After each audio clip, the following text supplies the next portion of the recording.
Hello and welcome, fourth grade. This week's online lesson is going to be about how to create space in a piece of artwork. When I talk about space, I'm really focusing not on outer space, of course, but on creating visual space, depth within a picture. So in other words, a foreground, middle ground, and background. It may be a lot easier to think about than it is to actually do, but hopefully in this lesson, when we're done, you'll have a better understanding of some ways that you can use different things in order to create visual space. You will need a piece of paper and a pencil to start. We're going to work with a vertical piece of paper, not a horizontal one. In order to do this picture, we need to focus on a few different things. First of all, being size. So something that is closer to us is going to be much larger than something that is further away. We're also going to be thinking about the surface of our paper. If the picture itself is from somebody's point of view, things that are lower on the paper are going to appear closer at our feet, where things that are higher on the paper are going to seem further away. So both changing their orientation on the paper and their size is going to make them look like they are receding into space. We're going to focus on the desert of cactuses, or cacti, I should say. And I'm going to break them down into some simple shapes. The first cactus that we're going to draw is going to be the one closest to us. That way we don't have to do as much erasing when it comes to overlapping. To make a cactus, you're going to go and make a very, very long, almost pickle-like shape. When you start coming down with this cactus, I want you to stop. You're then going to create a curve that goes something like this and back onto the cactus. Now you can continue your line down further and stop. Cacti also have more than just one arm. So we're going to make one come from over here on that side of the cactus and then another small one down here. Okay, you can choose where those go, but you notice that this one comes from the front of the cactus, and we see that because it overlaps the edge of it. Now I'm going to move back into space, so further away from myself. So not only am I going to move up the paper, but I'm also going to focus on making a cactus that's smaller than this one. For this one, I'm just going to go straight up and back down. Okay, you can notice that this one is not as big as that one. Then I'm going to go up and down, up and down. I don't have to make it exactly like this one, and I encourage you to not make it very similar, okay? All cacti grow different. So try and make them different each time, and it'll be more believable rather than just making the same cactus every time. So I'm going to go even further back, and now I'm going to be working very high on the paper. So somewhere here, okay?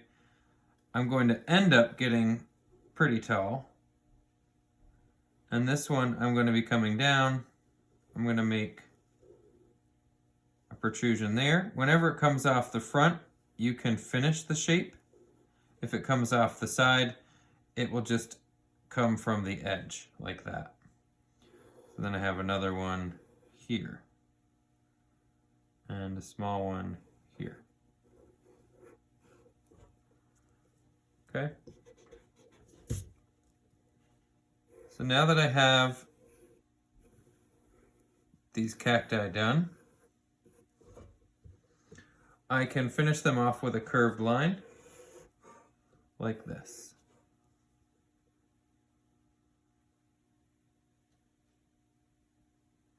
Next, I want to create some different types of cacti. So I think I'm going to do, I'm not exactly sure the name of them, some paddled cactuses. And so they're going to be circles like this. And then you can change the direction in which they grow. So I might have another one here. I might have one that actually comes in front like this. So then I'm going to move back. I'm going to make another one here, but now I'm going to work smaller.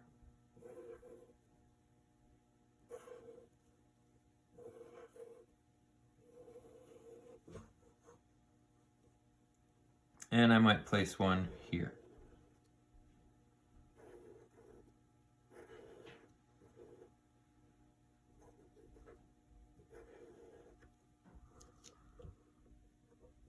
Now that I have all the cacti, I'm going to create a horizon line. And I want it to go behind my last cactus. I don't want it to be way up here. So I'm going to create a line that goes down. And every time it touches a cactus, I'm going to stop it so that it goes behind them. Now that I have a line for where the ground stops and the sky starts, I think I'm also going to add a mountain range. So that can, again, be at random.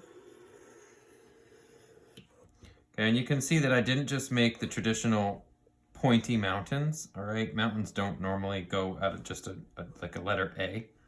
Okay, so try and use more organic lines. They'll look much better.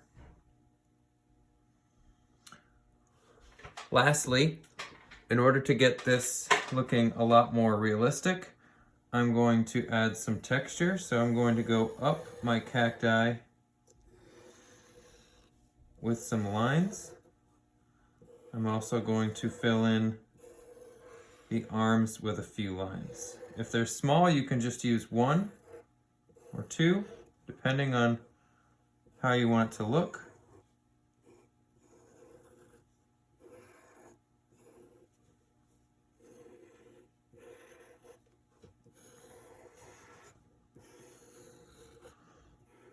So you can see I'm just adding some lines to these tall cacti. And I'm also going to add some dots. So when I get closer, I'm going to make them a little bit bigger.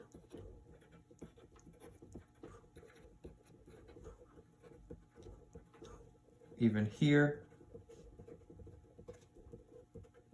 Adding spots. And then back here,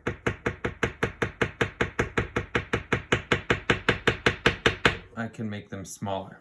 Okay, details that are closer to us are definitely going to be more visible, where details further away are also going to get more faint, okay? And that deals with density, okay? Or weight of the lines that we're making, okay?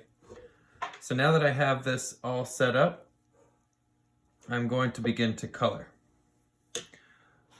If you want to, you can also separate your paper with some lines to give different sections of land. That is also a choice of the artist. And so I guess in order to do that, I'll just show you. So I'm going to make one that goes here